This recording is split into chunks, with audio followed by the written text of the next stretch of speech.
Next है हम लोग पहला जो पढ़ने वाले हैं उसमें है फर्स्ट। हाँ, नेक्स्ट टॉपिक है हमारे पास यूनिट वेक्टर। अब यूनिट वेक्टर क्या होता है? तो यूनिट वेक्टर एक ऐसा वेक्टर है जिसका मैग्नीट्यूड क्या होता है? 1 होता है। यूनिट वेक्टर एक ऐसा वेक्टर है जिसका मैग्नीट्यूड क्या रहेगा? 1 रहेगा, है ना। तो unit vector which has magnitude is unity. Unity मतलब 1, इसका मैग्नीट्यूड 1 रहेगा, है ना। It represent the direction,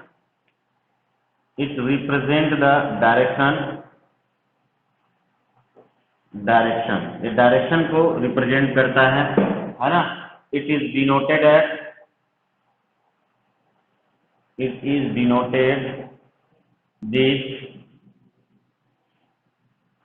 cap के साथ डिनोट करते हैं। जैसे ए हमारा एक यूनिट वेक्टर है, ए इज ए यूनिट वेक्टर, तो हम लोग कैसे रिप्रेजेंट करेंगे? ए और ऊपर टोपी पहना देंगे कैप, ये हमारा क्या हो जाएगा? यूनिट वेक्टर बोलेंगे, ठीक है। तो यूनिट वेक्टर कैसे रहता है? यूनिट वेक्टर ये होता है, सपोज हमारे पास कोई वेक्टर कैपिटल ए दिया हुआ है, ये हमारा क्या है? ये वेक्टर है, यूनिट वेक्टर नहीं है। तो ये क्या होगा? A into a unit vector A dash, ऐसा लिख दिए। इसका मतलब क्या हो गया? ये हमारा वेक्टर ए को रिप्रेजेंट कर रहा है ना। ये क्या है? Magnitude of A. मैग्नीट्यूड मतलब केवल क्या रिप्रेजेंट करेगा? मैग्नीट्यूड को रिप्रेजेंट करेगा, अमाउंट को रिप्रेजेंट करेगा, इसके वैल्यू को रिप्रेजेंट करेगा कि कितना है वो रिप्रेजेंट करेगा। और नेक्स्ट ये हमारा क्या रिप्रेजेंट करेगा? ये हमारा है यूनिट वेक्टर ऑफ ए का यूनिट वेक्टर है जो किसको रिप्रेजेंट करेगा? डायरेक्शन को रिप्रेजेंट करेगा। तो मैंने क्या बताया था? कोई भी वेक्टर को अगर हम लोग लिखते हैं तो magnitude, the vector is represented by product of magnitude and their unit direction, magnitude and direction। तो मैग्नीट्यूड तो ये रिप्रेजेंट कर रहा है, मैं क्या बताया था? वेक्टर के मैग्नीट्यूड को हम लोग ऐसे लिखते हैं, वेक्टर ए है, इसका मैग्नीट्यूड लिखना है या तो ऐसे लिखेंगे या डायरेक्ट ऐसे लिखेंगे। This represent the magnitude of the vector, vector के मैग्नीट्यूड को रिप्रेजेंट करेंगे। तो वेक्टर ए है हमारा, उसका ए मैग्नीट्यूड हो गया, और ये क्या हो गया? डायरेक्शन को कौन रिप्रेजेंट कर रहा है? Unit vector. तो यूनिट वेक्टर हम लोग क्या रिप्रेजेंट करता है? डायरेक्शन को रिप्रेजेंट करता है। तो unit vector can be given as vector divided by magnitude of vector, यही हमारा क्या हो जाएगा? Unit vector. ये ध्यान रखेंगे, है ना। तो ये हम लोग ऐसे करके हम लोग इसको निकाल सकते हैं, या इसको ऐसे भी लिख सकते हैं, ए और ए मॉड ए। इसका मतलब यही होता है, मैं अभी लिखा, है ना, कि ये होता है। तो हमारा यूनिट वेक्टर इस तरह से निकालेंगे। इससे रिलेटेड हम लोग बाद में क्वेश्चन देखेंगे और आगे चल के, है ना। तो ये हमारा क्या है? यूनिट वेक्टर जिसका मैग्नीट्यूड क्या होता है? 1 होता है ना। नेक्स्ट है हमारे पास orthogonal unit vector. Orthogonal unit vector, orthogonal unit vector अगर हम लोग बताते हैं, चलो यहाँ पे अगर हम लोग लिखना चाहें तो हम लोग ये लिख सकते हैं टाइप ऑफ वेक्टर। तो वेक्टर का टाइप कुछ फिक्स नहीं है कि ये इतने टाइप का होता है ना। अपना हिसाब से बनाते जाते हैं, जैसा उसका प्रॉपर्टी होता है वेक्टर के, उसके हिसाब से टाइप बनाते जाते हैं। इसका कोई फिक्स प्रॉपर्टी ये नहीं है कि वेक्टर 3 तरह का होता है, 4 तरह का होता है ना। ऐसा कुछ नहीं है ना। ये उनके प्रॉपर्टीज के अकॉर्डिंग उसको बहुत क्लास में डिवाइड किए हैं, देखते हैं। एक है यूनिट वेक्टर पढ़ लिए। अब क्या है नेक्स्ट हमारा? Orthogonal unit vector. तो ऑर्थोगोनल यूनिट वेक्टर क्या होता है? तो ऑर्थोगोनल यूनिट वेक्टर अगर हम लोग देखेंगे, इसमें क्या होता है कि ये भी होता है, मैग्नीट्यूड क्या रहेगा इसको? मैग्नीट्यूड इज यूनिटी, मैग्नीट्यूड 1 होता है ना। और ये डायरेक्शन अलोंग एक्सिस है, अलोंग एक्सिस। एक्सेस जो हमारे पास एक्सेस है उसी के अलोंग इसका क्या रहता है? डायरेक्शन रहता है ना। तो हमारे पास अब देखेंगे कि डायरेक्शन कैसे एक्सिस की तरफ रहेगा। तो देखते हैं हमारे पास कितने एक्सिस है, 3 एक्सिस है ना। और हाँ, एक और कंडीशन इसमें है, they are mutually perpendicular to each other, they are mutually perpendicular to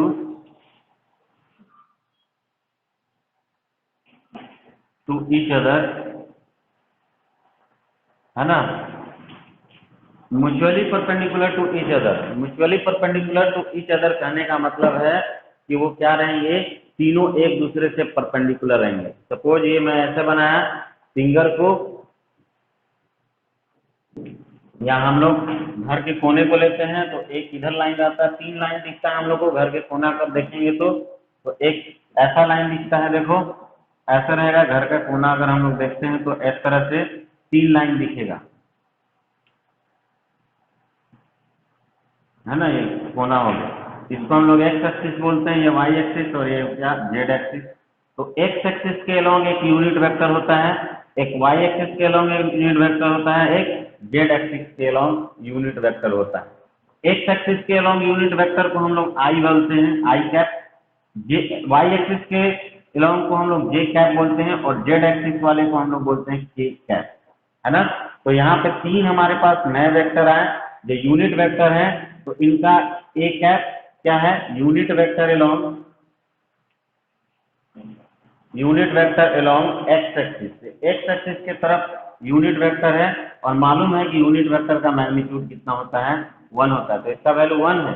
तो एक्स एक्सिस में ओरिजिन से 1 मीटर के दूरी पर जाएंगे या 1 लेंथ तक जाएंगे तो वो हमारा क्या रिप्रेजेंट करेगा, तो वो हमारा यूनिट वेक्टर रिप्रेजेंट करेगा, यूनिट वेक्टर, ठीक है। नेक्स्ट हमारा वेक्टर क्या है, यानी कि अब हम लोग को जब भी किसी को बोलेंगे कि डायरेक्शन, जैसे मैं क्या बताया कि किसी चीज का डायरेक्शन एक्स एक्सिस के तरफ है, तो अब डायरेक्शन हम लोग को ऐसे नहीं लिखना पड़ेगा। जैसे मान लो फोर्स है, वो किधर लगा रहे हैं हम लोग, एक्स एक्सिस के तरफ लगा रहे हैं, तो हम लोग ऐसे नहीं लिखेंगे 10 न्यूटन, सपोज मैग्नीट्यूड है 10 Newton, 10 Newton along X axis, ये इतना बड़ा सा लिखने का जरूरत नहीं है।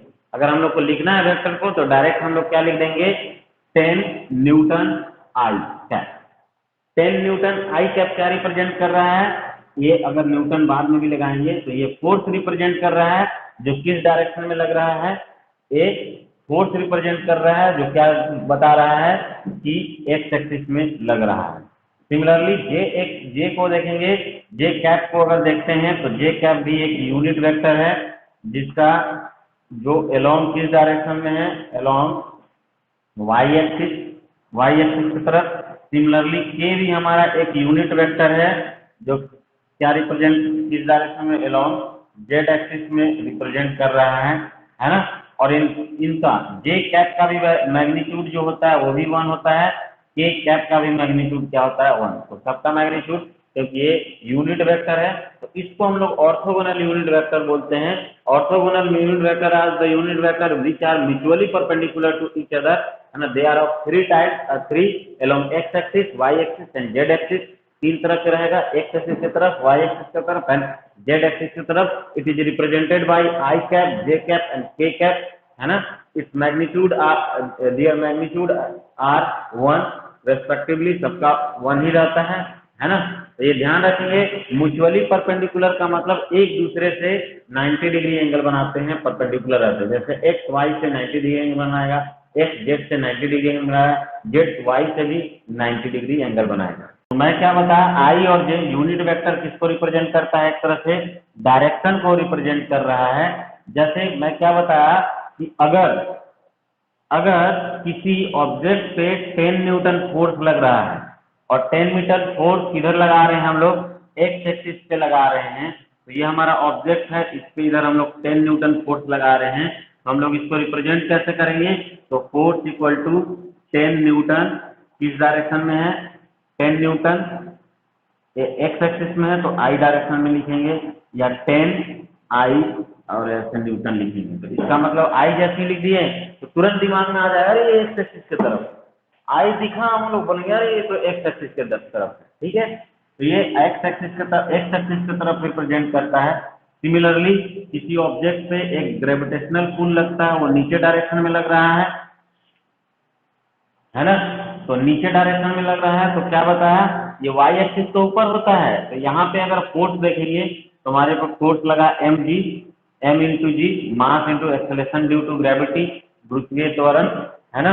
तो ये नीचे डायरेक्शन में लग रहा है, लेकिन हमारा वाई एक्सिस क्या होता है ऊपर डायरेक्शन में, तो ऊपर डायरेक्शन में प्लस होता है, तो उल्टा डायरेक्शन में क्या हो जाएगा माइनस जे, है ना।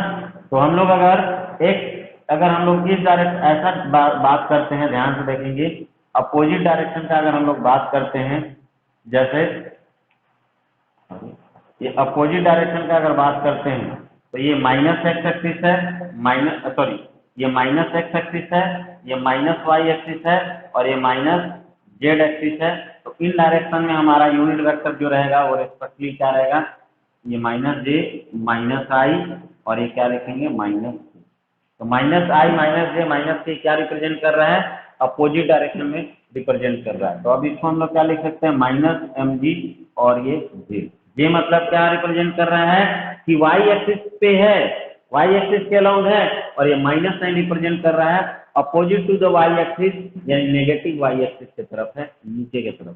ठीक है, तो इस तरह से ये हमारा कॉन्सेप्ट है, ये बहुत इंपॉर्टेंट कॉन्सेप्ट है, क्योंकि अब हम लोग जो जितने भी चीज हम लोग देखेंगे वो इसी फॉर्म में लिखा हुआ रहेगा। अगर वेक्टर रहेगा तो आई जे के फॉर्म में लिखा हुआ रहेगा, है ना। तो समझ जाएंगे, आई मतलब एक्स एक्सिस, जे मतलब वाई एक्सिस, एंड जेड मतलब जेड, के मतलब जेड एक्सिस। अगर माइनस आई दिया है तो मतलब माइनस आई का मतलब क्या हो गया माइनस एक्स एक्सिस, माइनस जे का मतलब हो गया माइनस वाई एक्सिस, अगर माइनस के दिया हुआ है इसका मतलब नेगेटिव ऑफ जेड एक्सिस। हम लोग ये ध्यान रखेंगे, ठीक है। नेक्स्ट है नेगेटिव वेक्टर। तो नेगेटिव वेक्टर भी हम लोग देख लिए हैं। Negative vector, the vector multiply by -1, vector multiplied by -1, -1 से किसी वेक्टर को मल्टीप्लाई कर देंगे। जैसे हमारे पास ए वेक्टर है और ए को हम लोग क्या किए, -1 से ए को मल्टीप्लाई कर दिए, तो हमारे पास क्या आ गया -a। तो -a is a negative vector of A का नेगेटिव वेक्टर रहेगा। तो अगर हमारा ए अगर इस डायरेक्शन में है तो माइनस से क्या होगा, केवल अपोजिट डायरेक्शन में रहेगा, मैग्नीट्यूड क्या रहेगा सेम रहेगा, डायरेक्शन क्या रहेगा अपोजिट रहेगा। तो ये हमारा क्या हो गया नेगेटिव वेक्टर। नेगेटिव वेक्टर के बाद आता है नल वेक्टर, नल वेक्टर और जीरो वेक्टर। अगर किसी वेक्टर को हमारे पास ए वेक्टर है and multiply by it is multiply by zero, then हमारे पास क्या बन जाता है नल वेक्टर। किसी वेक्टर को अगर हम लोग जीरो से मल्टीप्लाई कर देते हैं तो हमारे पास क्या बन जाता है नल वेक्टर। या एक वेक्टर को उसी के नेगेटिव वेक्टर से अगर ऐड करते हैं तो हमारे पास क्या बन जाता है नल वेक्टर। तो नल वेक्टर का क्या होता है मैग्नीट्यूड क्या होता है, मैग्नीट्यूड हमेशा क्या होता है जीरो होता है। और डायरेक्शन पूछेंगे तो डायरेक्शन के बारे में चुप हो जाएंगे, मतलब कि हमारे पास अनडिफाइंड है डायरेक्शन, डिफाइंड नहीं है डायरेक्शन। ठीक है, तो नल वेक्टर क्या होता है, किसी वेक्टर को अगर जीरो से मल्टीप्लाई कर देंगे तो हमारा नल वेक्टर होगा, या किसी वेक्टर को उसके नेगेटिव वेक्टर से अगर ऐड कर देते हैं तो वो भी हमारा नल वेक्टर या जीरो वेक्टर बन जाता है। उसका मैग्नीट्यूड तो जीरो होता है, बट डायरेक्शन के बारे में बोलेंगे तो ये डायरेक्शन क्या रहता है अनडिफाइंड रहता है। डायरेक्शन को हम लोग क्या कर सकते हैं डिफाइंड नहीं कर सकते हैं। ठीक है, नेक्स्ट हम लोग अगर देखेंगे तो हमारे पास आ गया कोलिनियर वेक्टर। कोलिनियर वेक्टर, और कोलिनियर वेक्टर दो तरह के होते हैं, एक को बोलते हैं पैरेलल वेक्टर और एक को बोलते हैं anti parallel vector.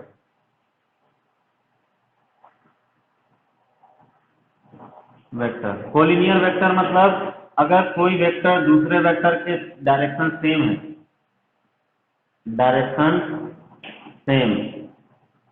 Same direction है, तो उसको हम लोग क्या बोलेंगे पैरेलल वेक्टर बोलेंगे। ए एंड बी मैग्नीट्यूड अलग हो सकता है। अगर दोनों कोलिनियर का मतलब को मतलब सेम होता है, लीनियर मतलब लाइन होता है एक ही लाइन पे हो।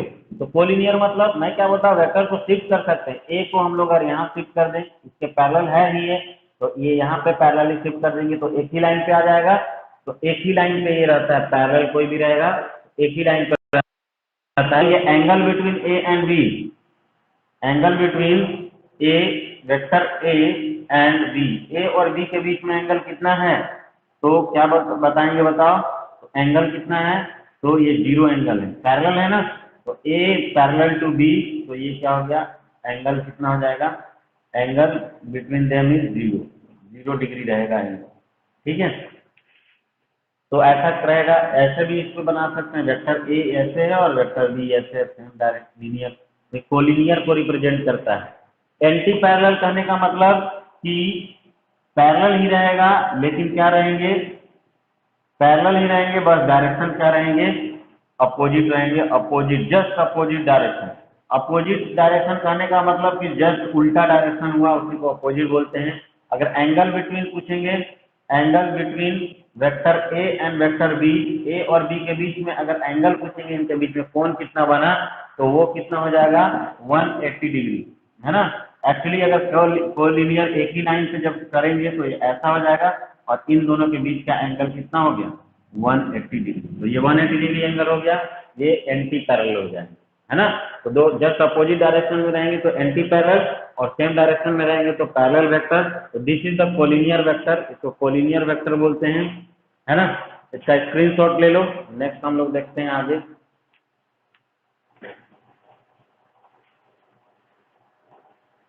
ले लिए स्क्रीनशॉट। नेक्स्ट हम लोग देखते हैं कोलिनियर वेक्टर के बाद है हमारा पास कोप्लेनर वेक्टर।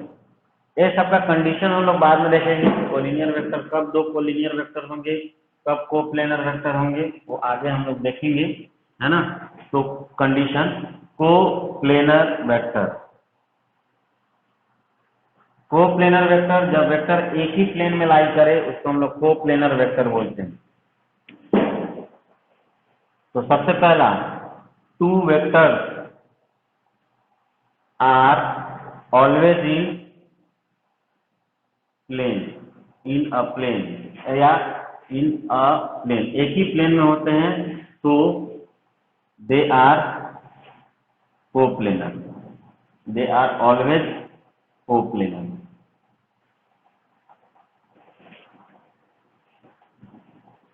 कोप्लेनर रहते हैं हमेशा, तो मतलब दो वेक्टर दिया हुआ है तो हमेशा क्या रहेगा, कोप्लेनर में रहेगा। सपोज हमारे पास ये दो वेक्टर है, एक इस डायरेक्शन में एक इस डायरेक्शन में, तो इसका मतलब इसका अगर हम लोग देखेंगे कि डायरेक्शन क्या है, प्लेन क्या है, तो ये प्लेन में लाई कर रहा है, अगर ऐसे है तो ये प्लेन में लाई कर रहा है, ऐसे है तो ये प्लेन में लाई कर रहा है, ऐसे है तो ये प्लेन में लाई कर रहा है, ऐसे है तो ये हमारा प्लेन हो गया। तो दो वेक्टर रहेगा हमेशा एक ही प्लेन में लाई करेगा, ठीक है, एक ही प्लेन में रहेगा वो, है। लेकिन अगर हमारे पास मोर देन, अगर for more than two vector, more than two vector, दो से ज्यादा वेक्टर अगर लेते हैं, then it may be non coplanar, planar मतलब एक ही प्लेन में लाई नहीं करेगा। तो कोप्लेनर का मतलब है लाइज इन सेम प्लेन, एक ही प्लेन में लाई करेगा, उसी को हम लोग क्या बोलेंगे, हम लोग क्या बोलेंगे, कोप्लेनर बोलेंगे। क्या होना चाहिए, एक ही प्लेन में लाई करना चाहिए। तो जैसे मान के चलो कि एक कोप्लेनर करने का मतलब ये हमारे पास एक प्लेन ले लिए, तो ए और ये दोनों बोलेंगे कि ए और बी जो है हमारे पास वो क्या है, एक ही, या सी ये हमारा क्या है, एक ही प्लेन पे लाई कर रहा है। और एक डी वेक्टर है वो ऐसे है, तो हम लोग क्या बोलेंगे कि देखो A B and C are क्या है, कोप्लेनर, एक ही प्लेन में लाई कर रहे हैं, but D is non coplanar. D क्या है, दूसरे प्लेन में चला जा रहा है, इससे खड़ा हो जाता है ना, अलग हो जा रहा है। तो ये देखो ये सब एक ही प्लेन में लगा है और डी ऊपर की तरफ है, तो ये डी क्या हो गया, दूसरे प्लेन में हो गया, है ना। तो कोप्लेनर मतलब क्या होगा, इनके बीच ये देखो ये सब एक ही प्लेन में, इसी प्लेन में लाई कर रहे हैं ऐसे, और एक डी जो है वो थोड़ा सा ऊपर है, मतलब ये प्लेन से थोड़ा सा ऊपर आ गया, तो ये हमारा डी कोप्लेनर नहीं है, नॉन कोप्लेनर बोलेंगे इसको डी के। ठीक है, तो ये हमारा क्या है, टाइप्स ऑफ वेक्टर कुछ है ना। फिर एक और इम्पोर्टेंट नेक्स्ट है, जो सबसे इम्पोर्टेंट टाइप ऑफ वेक्टर में आता है, उसको हम लोग बोलते हैं इक्वल वेक्टर। तो हम लोग उसको बोलेंगे इक्वल वेक्टर। इक्वल वेक्टर क्या होता है एक बार देख लेते हैं। तो नेक्स्ट है इक्वल वेक्टर। तो इक्वल वेक्टर, तो two vector are equal if and only if two vector are called equal, दोनों को इक्वल बोलेंगे इफ फर्स्ट में पहला कंडीशन है their magnitude must be same, magnitude क्या होना चाहिए, सेम होना चाहिए। और सेकेंड में बोलेंगे their direction must be same, direction भी उनका क्या होना चाहिए, सेम टू। और मैं डायरेक्शन भी सेम हो गया। थर्ड नंबर में अगर हम लोग देखेंगे तो है ना, they belong to same physical quantity,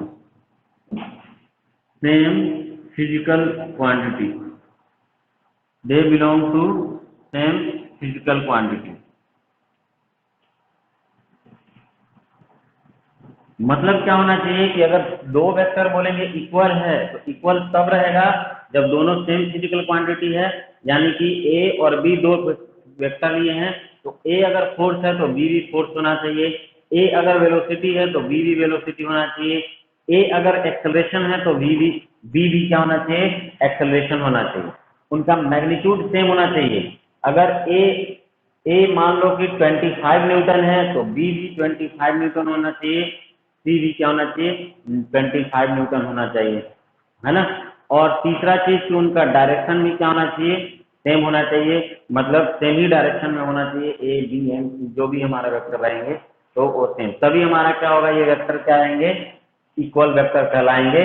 तो हमारे पास जैसे मान लो कि ये एक वेलोसिटी वेक्टर दिया हुआ है और ये हमारा फोर्स वेक्टर दिया हुआ है, तो बताओ क्या ये सेम है क्या। तो ये बोलेंगे कि इसमें क्या डिफरेंस है, नॉट इक्वल, ये इक्वल नहीं है। इक्वल कारण क्या है, कॉज क्या है, क्या है, different physical quantity. Physical quantity क्या हो जाएगा, डिफरेंट फिजिकल क्वांटिटी। तो ये अलग फिजिकल क्वांटिटी है, इसी कारण से सेम नहीं होंगे। नेक्स्ट देखते हैं बी, और यहाँ पे भी बी यहाँ पे V1 है जिसका मैग्नीट्यूड ए दिया हुआ है, V2 है इसका भी मैग्नीट्यूड ए है।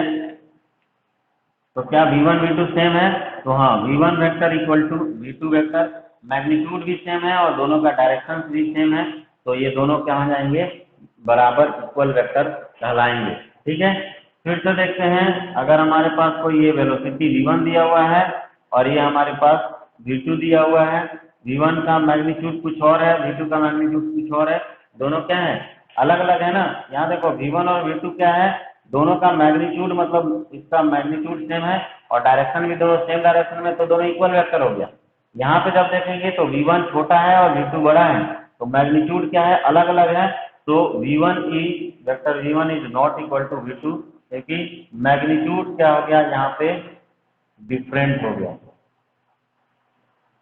मैग्नीट्यूड यहाँ पे डिफरेंट है। तो मैग्नीट्यूड जब डिफरेंट रहेगा तो इक्वल वेक्टर नहीं रहेंगे। इक्वल वेक्टर तभी कहाएंगे जब क्या होना चाहिए उनके बीच में, वो दोनों पहले तो सेम फिजिकल क्वांटिटी से बिलोंग, इनका मैग्नीट्यूड सेम होना चाहिए और डायरेक्शन भी क्या होना चाहिए, सेम होना चाहिए। नेक्स्ट है हमारे पास एंगल बिटवीन, ये बहुत इंपॉर्टेंट है, एंगल बिटवीन वेक्टर, है ना। तो वेक्टर के बीच में एंगल कैसे हम लोग पता करेंगे, ये बहुत इंपॉर्टेंट है। तो कैसे, तो वेक्टर अगर ए और बी हम लोग अगर वेक्टर दिए हुए हैं, ए और बी, है ना, तो एंगल डिटरमाइन करने का पहला स्टेप है, पहला step to determine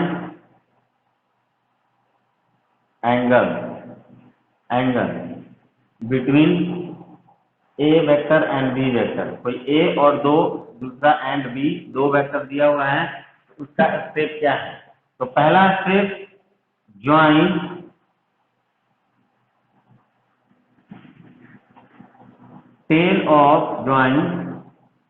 tales of both vector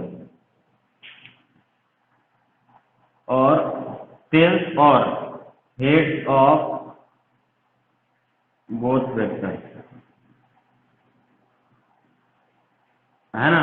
तो पहले हम लोग क्या करेंगे, उसके टेल्स ज्वाइन क्या करेंगे, टेल्स और हेड को, दोनों टेल को या जोड़े या हेड को एक साथ ज्वाइन करेंगे using parallel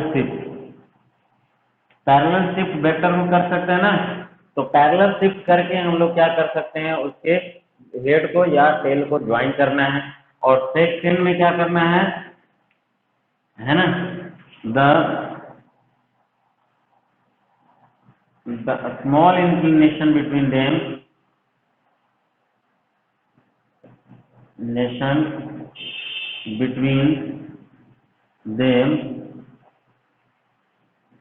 is angle between them।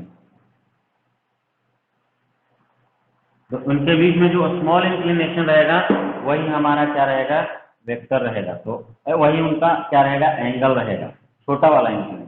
चलो अब हम लोग देखते हैं ए और बी को हम लोग किस तरह से अरेंज करेंगे तो हमारा निकलेगा। तो पहला अगर टेल को ज्वाइन करते हैं तो देखो ए है हमारा इस डायरेक्शन में, ए हमारा किधर है, इस डायरेक्शन में ए वेक्टर है ना। बी हमारा किस डायरेक्शन में, इधर है, तो इसको यहाँ से ऐसे हम लोग शिफ्ट कर दिए, है ना।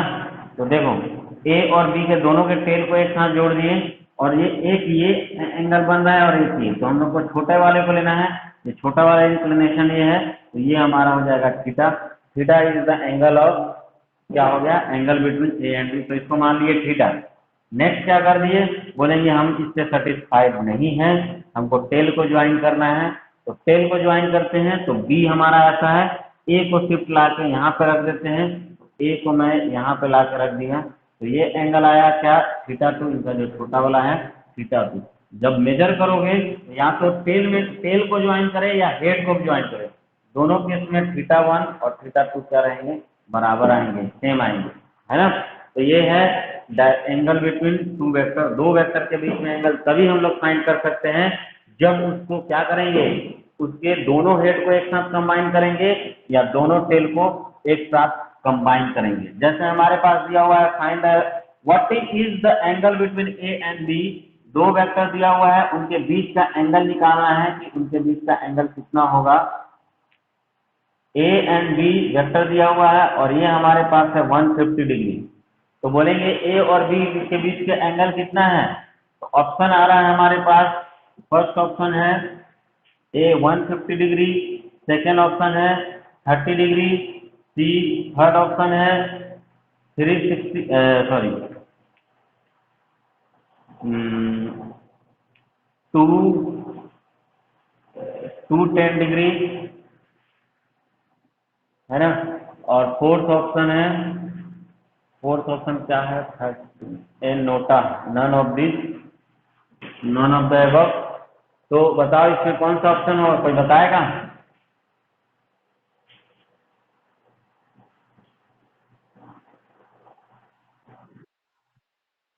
30 डिग्री, हाँ, तो 30 डिग्री करेक्ट आंसर है। कैसे है 30 डिग्री, देखो हमारे पास सॉल्यूशन। तो हाँ, तो ये हमारा वेक्टर ए है और ये वेक्टर बी है, ऐसे दिया हुआ है। लेकिन हम लोग एंगल क्या निकालते हैं बताओ, कि एंगल हमारे पास ये टेल और हेड ज्वाइन है, ऐसे तो हम लोग नहीं निकालते। जब टेल और हेड ज्वाइन रहता है तो हम लोग ऐसे नहीं निकालते। ये हमारे पास 150 डिग्री दिया हुआ है, तो इसका दो मेथड है, या तो दोनों के हेड को ज्वाइन करते हैं या दोनों के टेल को ज्वाइन करते हैं। तब दोनों के टेल को ज्वाइन करके देखते हैं, तो बी को अपने ही पोजीशन पे रहने देते हैं, यही पोजीशन है बी का। ए को क्या कर देते हैं, यहाँ शिफ्ट करके आगे ले जाते हैं, तो आगे ले जाएंगे तो ये इधर चला जाएगा ए, और ये हमारा एंगल क्या पहले ऐसा था और ये एंगल था 150 डिग्री, तो ये एंगल हमारा कितना हो जाएगा 30 डिग्री। तो ए और बी के बीच में एंगल कितना आ गया 30 डिग्री। तो सबसे इम्पोर्टेंट चीज यही है ना, क्योंकि मैक्सिमम मैं बता दे रहा हूँ, स्कूल में पढ़ोगे ना तो ये टॉपिक नहीं बताते, और अब ये टॉपिक है ना, और मैक्सिमम लोगों से पूछोगे कि इसके बीच का एंगल कितना है तो एकदम तुरंत बोलेंगे बिना सोचे हुए 150 डिग्री एंगल, ठीक है ना। लेकिन हाँ, अभी हम लोग देख लिए कि ऐसे ये कंफ्यूजन नहीं रखना है, 150 डिग्री नहीं होगा ये एंगल। जब टेल को ज्वाइन करेंगे या हेड को ज्वाइन करेंगे जो एंगल आएगा वही। अब चलो टेल को ज्वाइन कर लिए, अब हेड को ज्वाइन करके देखते हैं। चलो वेक्टर ए को वैसे के वैसे ही रहने दिए, और वेक्टर बी ऐसे था पहले ये ऐसे था, अब मैं इसको वेक्टर बी को नीचे शिफ्ट कर देता हूँ, तो वेक्टर बी को मैं यहाँ शिफ्ट कर दिया, और ये दिया हुआ है 150 डिग्री, और हम लोग जानते हैं एक लाइन होता है 180 डिग्री, ये कितना बच जाएगा 30 डिग्री। तो ये भी 30 डिग्री, ये भी 30। तो मैं क्या बताया था कि या तो दोनों टेल को ज्वाइन करें या हेड को ज्वाइन करें, एंगल क्या आने वाला है, सेम आने वाला है, ठीक है। तो हम लोग बहुत ध्यान से देखेंगे कि दो वेक्टर के बीच में एंगल कितना होता है वो देखना है ना। तो जैसे हमारे पास ये दिया हुआ है, एक पेंटागन दिया हुआ रहता है, पेंटागन देखते हैं, पेंटागन या हेक्सागन देखते हैं। हेक्सागन क्या होता है, जिसके 6 इक्वल साइड्स होते हैं, सारे के सारे इक्वल साइड्स होते हैं, है ना, और इसके बीच का एंगल 120 डिग्री ईच, हर एक 120 डिग्री एंगल बनाता है। ये हमारे सब वेक्टर हैं, है ना। ये वेक्टर ए है, ये वेक्टर बी है, ये वेक्टर सी है, ये वेक्टर डी है, ये वेक्टर ई है, और ये वेक्टर एफ है। तो मैं क्या बोलूँ, वो पूछ रहा हूँ, मैं अगर पूछूंगा कि बताओ ये जो है डी और सी के बीच में कितना एंगल है, या मैं बोलूंगा ई और एफ के बीच में एंगल कितना है, तो क्या बोलेंगे, ये कितने लोग 30 बोलेंगे, 120 डिग्री बोलेंगे। तो ये 120 डिग्री क्या रहेगा, गलत रहेगा।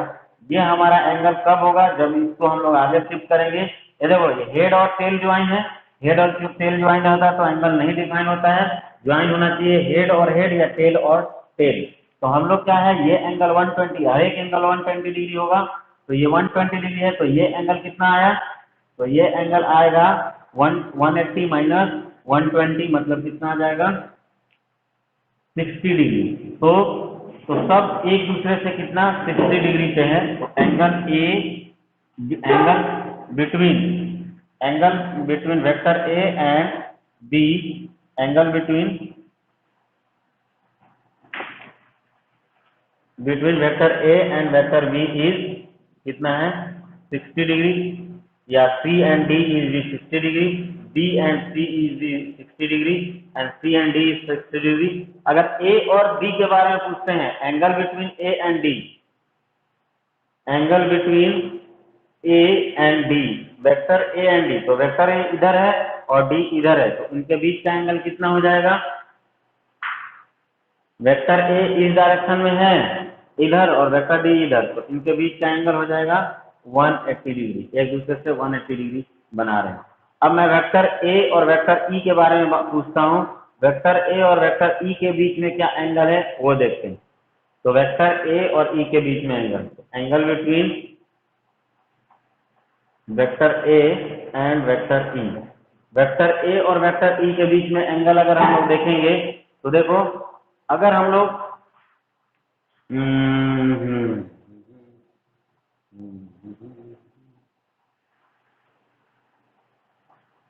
इसको अगर हम लोग यहाँ पे शिफ्ट करेंगे, इसको हम लोग कहाँ यहाँ पे शिफ्ट करेंगे, तो हमारे पास देखो कैसे, या हम लोग ऐसे ही बना सकते हैं, मैं एक लाइन ड्रॉ कर दिया यहाँ से परपेंडिकुलर लाइन, तो क्या होगा, ये 90 डिग्री हो जाएगा, ये 90 डिग्री होगा, ये एंगल कितना है 120 डिग्री, तो बचा कितना 120, और एक ट्रायंगल होता है, ये ट्रायंगल का एंगल कितना होता है, कोई भी एक ट्रायंगल का एंगल होता है हमारे पास 180 डिग्री, और पहले से ये 120 डिग्री है, तो बचा 60 डिग्री, तो ये 60 डिग्री और ये दोनों साइड इक्वल है, तो ये हो जाएगा 30 डिग्री, ये 30 डिग्री, तो 30 प्लस 30 60 और प्लस 120 मिलकर क्या होगा 180 डिग्री, तो ये एंगल 130 डिग्री आया। अब इसको मैं यहाँ पे शिफ्ट कर रहा हूँ वेक्टर ई को, तो वेक्टर ई को जब यहाँ शिफ्ट करूंगा, ये एंगल 30 डिग्री है, तो ये पैरेलल है, तो यहाँ पे भी एंगल क्या होगा 30 डिग्री, और ये पहले से 90 है, तो हमारे पास एंगल ए और ई के बीच में 90 + 30 कितना हो जाएगा 120 डिग्री आ जाएगा। इस तरह से हम लोग क्या करेंगे, एंगल को निकालना है ना। तो एंगल ए और ई के बीच में 120 डिग्री एंगल आएगा, तो हम लोग डायरेक्ट ऐसे नहीं लिखेंगे, ध्यान से देखेंगे, उसके बाद बताना है एंगल कितना हुआ। तो ये सबसे इम्पोर्टेंट है कि एंगल बिटवीन वेक्टर के बीच में एंगल कितना होता है।